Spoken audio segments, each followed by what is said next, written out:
Yeah. I know you've been shooting for the day show. The day show. Yes. How did it go? It must be tiring for you. Very tiring, but it was still great. I mean, it's always good to bring people on board to tell us about their lives and what they're doing. Yeah. So it helps, yeah. I love the day show. How was your week? Was okay. Yeah. Was okay. A lot of issues to discuss.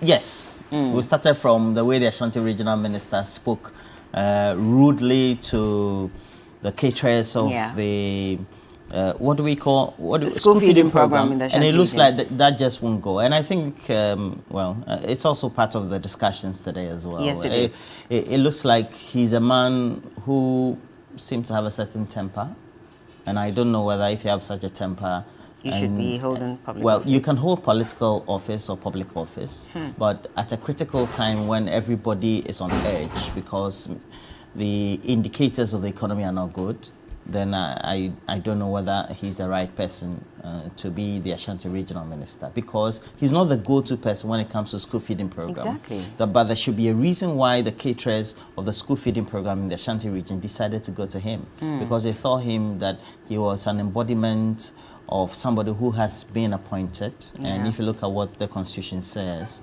by Article 58, who has been appointed by the president and so represent the president, is supposed to undertake as a subordinate of the president all directives. Exactly. And so if the president is not in the Ashanti region, you have caterers of the school feeding program who want to approach anybody. It has to be you. Exactly. Okay, I know that we have an entity, the school feeding program secretariat, that's running this. But at the end of the day, you are known than anybody else in the Ashanti region. I mean, it's also the recurring issues for me, because 97 pesos, I remember that these school feeding caterers went on strike for about 10 days or more, sometime in May last year. And the question is, was it addressed? The challenges that they were facing, were they addressed in full? Because we were sort of assured that in the reading of the 2023 budget, there will be some changes made with regards to that request to have the increment from 97 pesos to 3 Ghana cedis. So I was of the notion, I was hoping for some reason that at least government would put aside some money, enough to increase from 97 pesos to 3 Ghana cedis. Because if you look at it, 97 pesos, I mean, even water, a sachet of water is no more 50 pesos. You have to pay 1 cedi for a sachet of water, and you're using 97 pesos to feed school children. How much of it is going to cater for water?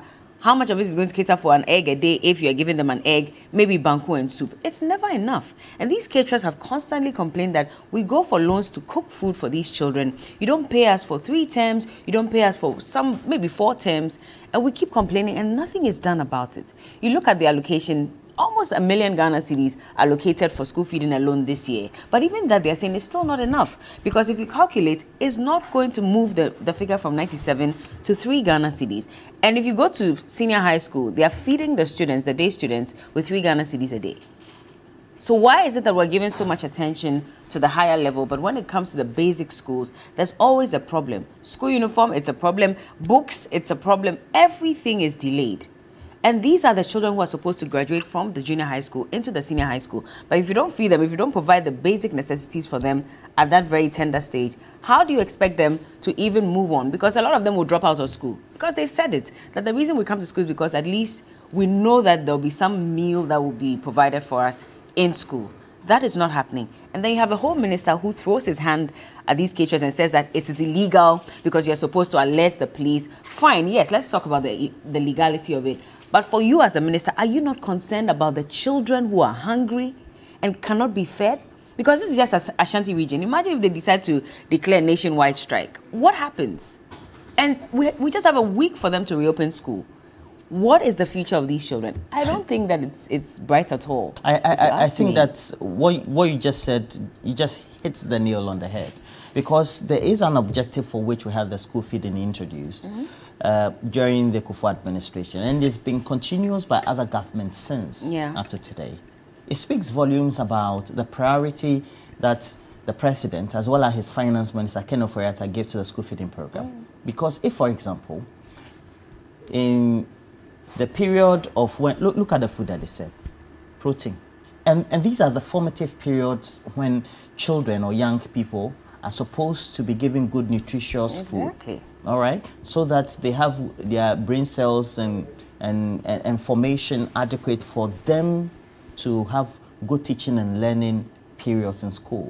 And then they have to grow up responsible adults and contribute to national development or productivity. And if you have a finance minister who goes along the chair of the Electoral Commission, as well as the National Identification Authority to Parliament, and promises that even though we owe in excess of 100 million to creditors, we're willing to just that very week or the next day pay 65 million for so-called Ghana card, which is just a contentious issue because an additional means by which people could be registered was asked by other stakeholders, including the minority. Then we have to ask ourselves, where lies our priorities? Look, if anybody is in a community, the roads have not been done, and you think that we're in a financial crisis and the roads will be done, you're lying. Yeah. And that's the reality. We have to face our reality.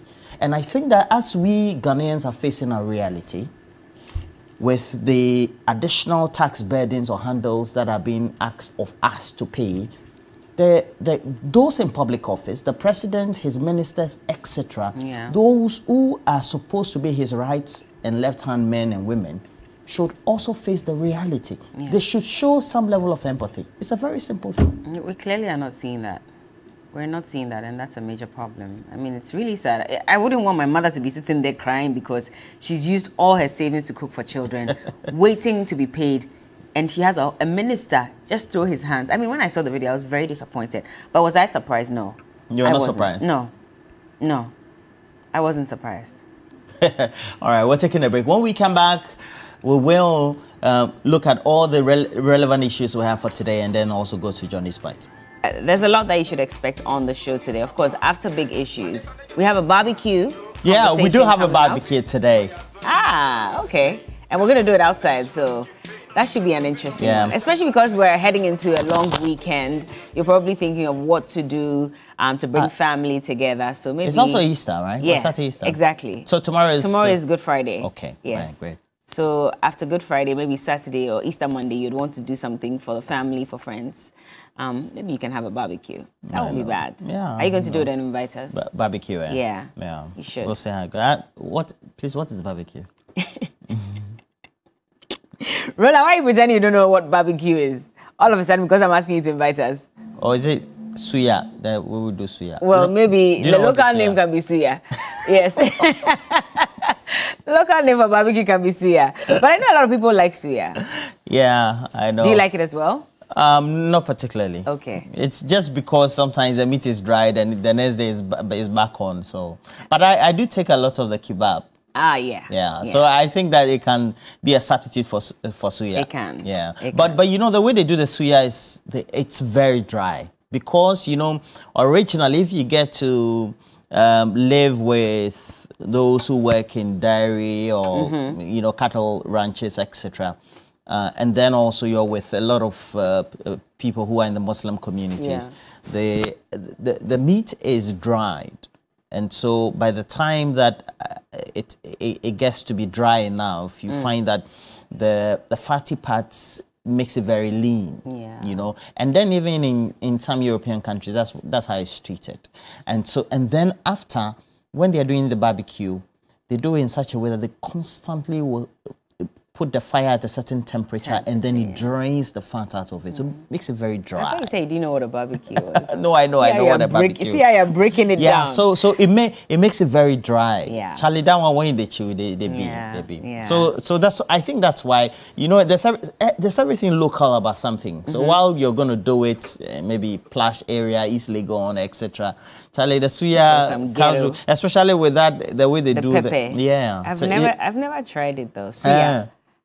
Charlie, I know people really like it. Yeah, people like it. I know people close to me who take it. Yeah, you do it. Yeah. I'm afraid, like when I see, I haven't. It so black. I'm like, what is going on? No, it's not really.